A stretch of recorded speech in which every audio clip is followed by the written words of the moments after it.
In our previous videos, we have seen the explanation and some exercises of the chapter. Today we will go to the another exercises of the chapter, and the exercise is about opposite words. Okay, यहाँ पे जो मैंने opposite words लिखा है उसके बारे में exercise है और हम लोग उस एक्सरसाइज के बारे में देखेंगे। सबसे पहले opposite word होता क्या है वो देखेंगे। ठीक है, यहाँ देखिए मैंने डेफिनेशन लिखी है, a word that expresses a meaning opposed to the meaning of another word. जब भी कोई वर्ड होता है उसके ऑपोजिट कोई वर्ड होता है, यानी उसके विरुद्ध, ठीक है, उसको हम ऑपोजिट वर्ड बोलते हैं। In which case the two words are antonyms, और उसको हम ग्रामर लैंग्वेज में एंटोनिम्स भी बोलते हैं। Understood everyone? मैंने आपको यहाँ पे जैसे समझाया कि ऑपोजिट वर्ड यानी विरोध शब्द, ठीक है, हम एग्जांपल्स भी देखेंगे, लेकिन उसके साथ साथ हम लोग ये भी जानेंगे कि जब जैसे कि कोई बॉय, ठीक है, तो बॉय का ऑपोजिट क्या हो सकता है? गर्ल, तो that is the opposite word. Students, here we see the some examples of opposite words. देखिए सबसे पहले हमें यहाँ पे ब्लैक दिया हुआ है, ठीक है, तो उसका ऑपोजिट, और हाँ एक मेन चीज हमें याद रखनी, ऑपोजिट का जो सिंबल होता है that is like this, cross symbol होता है। हमेशा जब हम ऑपोजिट वर्ड्स लिखते हैं तो हमें जो सिंबल है वो ये लगाना है। तो जो ब्लैक है, ब्लैक मीन्स कलर, ओके, तो ब्लैक कलर जो होता है उसका ऑपोजिट कौन सा होगा? White, WHITE, white. Understood everyone? This is the opposite of black.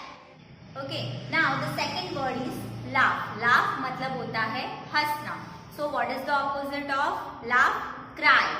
Cry यानी कि रोना. Understood everyone? Understood everyone? Now the third one is down.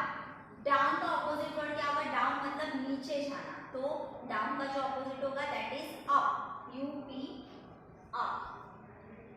Understood? Now the fourth one is boy. Boy जो है वो एक लड़का है, तो उसका ऑपोजिट क्या होगा? Girl, GIRL, girl. The fifth one is fat. Fat means मोटा, उसका ऑपोजिट क्या होगा? थिन, THIN, थिन मीन्स पतला। Sixth one is day. Day मतलब दिन, okay. So what is the opposite of day? That is night, NIGHT, night. So हमने यहाँ पे बहुत सारे एग्जाम्पल्स देखे जिससे हमें साफ हो गया कि what is the opposite word. हमेशा किसी भी वर्ड का विरुद्ध शब्द जो होता है उसे हम opposite word बोलते हैं। Students, now we will see the exercise which is belong to opposite words on page number 3030 in your textbook. So all of you take out your textbooks.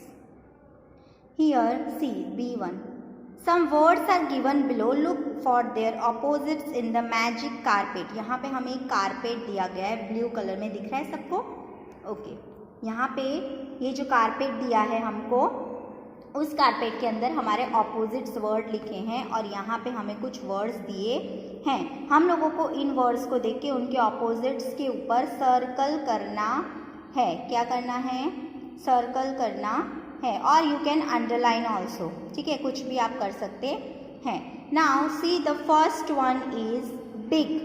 यहाँ पे जैसे हम देख रहे हैं ना, BIG, बिग, ओके, तो बिग जो है उसका जो ऑपोजिट होगा, बिग यानी बड़ा, तो उसका ऑपोजिट होगा small. Here it is SMALL, small. All of you circle on small, SMALL, small. दिख रहा है ना सबको? Okay, now the second one is thin, THIN, thin. Thin मतलब क्या होता है? पतला, राइट? तो थिन मतलब पतला होगा, तो what is the opposite of thin? That is fat, FAT, fat. यहाँ नीचे दिया हुआ है, मैंने सर्कल किया, आप भी वहाँ पे सर्कल कर लेंगे। Understood everyone? Now the third word is light, LIGHT, light. Light मतलब हल्का, ठीक है, तो लाइट जो है वो हल्का होगा, तो उसका ऑपोजिट यहाँ पे दिया है heavy, HEAVY, HEAVY, heavy. So all of you circle on heavy. Okay light के ना दो मीनिंग होते हैं. लाइट मीन्स वो जो हमारी ट्यूब लाइट होती है, that is also called the light, and this is light, but यहाँ पे जो लाइट का मीनिंग है दैट इज हल्का. Okay, now we will go to the another word that is hard. HARD. Hard मतलब सख्त. ठीक है, तो उसका जो अपोजिट वर्ड है वो क्या होगा? SOFT, soft. Understood everyone? SOFT, soft. Hard का हार्ड मतलब सख्त और सॉफ्ट मतलब पोचा जो बोलते हैं हम लोग वैसे. Now the next word is tall. TALL. TALL, tall मतलब लंबा. तो उसका जो अपोजिट है वो यहाँ ऊपर दिया गया है, SHORT, शॉर्ट. दिख रहा है सबको? SHORT, short. Circle on that word, short. Short मतलब छोटा और टॉल मतलब लंबा. Now the next word is clean. CLEAN, clean. Clean का मतलब होता है साफ सुथरा, और यहाँ पे जो उसका ऑपोजिट है दैट इज डर्टी. DIRTY. उसके ऊपर सब लोग सर्कल कर लेंगे.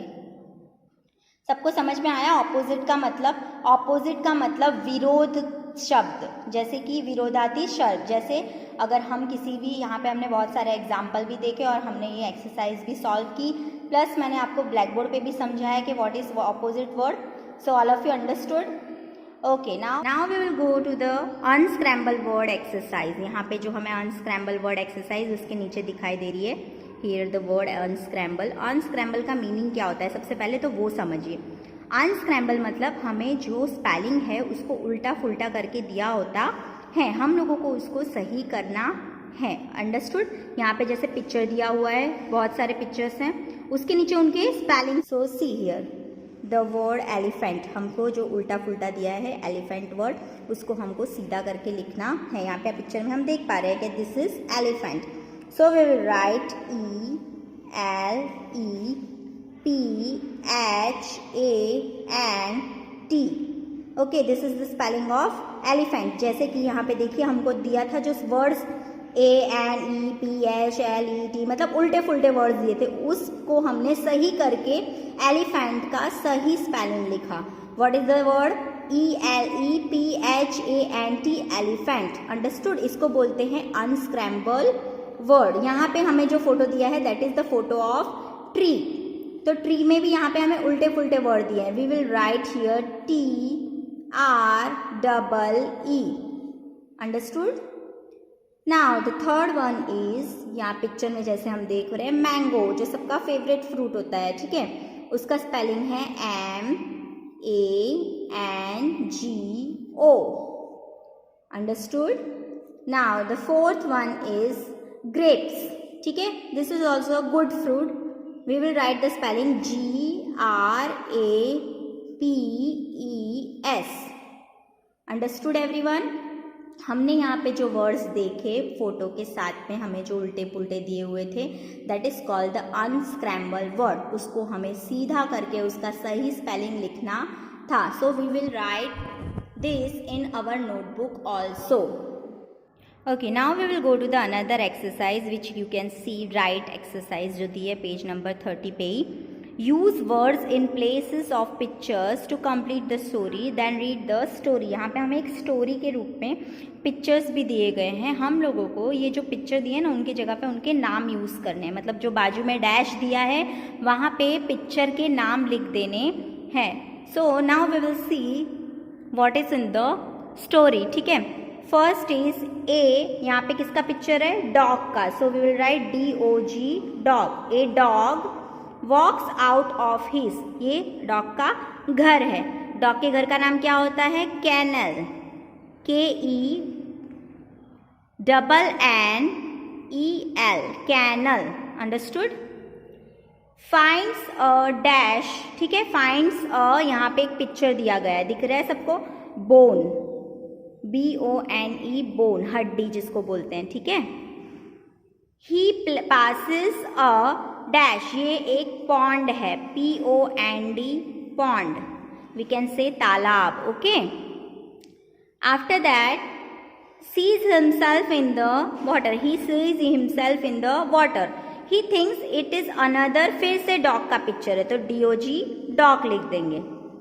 He wants his, फिर से बोन है तो BONE बोन लिख देंगे. उसको फिर से एक बोन चाहिए था. फिर से the dog DOG. After that barks loudly the bone. जो पिक्चर है उनके नाम हमको लिखते जाने हैं. Falls into the pond. Again it's pond. Okay, now I will read the full story. हमने सबके नाम लिख दिए हैं पिक्चर वाइज. अभी मैं एक बार स्टोरी को रीड करूंगी, आप सब देखेंगे तो ज़्यादा क्लियर होगा. A dog walks out of his kennel. He finds a bone.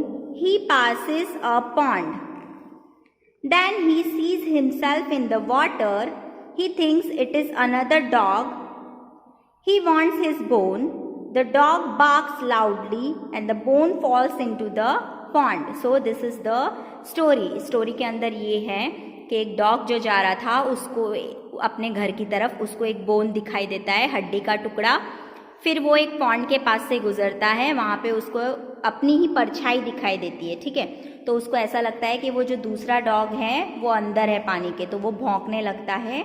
ठीक है, बार्क्स करता है लाउडली, लेकिन उसका जो हड्डी का टुकड़ा है वो पॉन्ड के अंदर गिर जाता है. So this is the story and we have write the naming word seen the picture. So understood everyone. अच्छा, अभी आपको नोटबुक्स में क्या क्या लिखना है वो एक बार आप सुन लेंगे.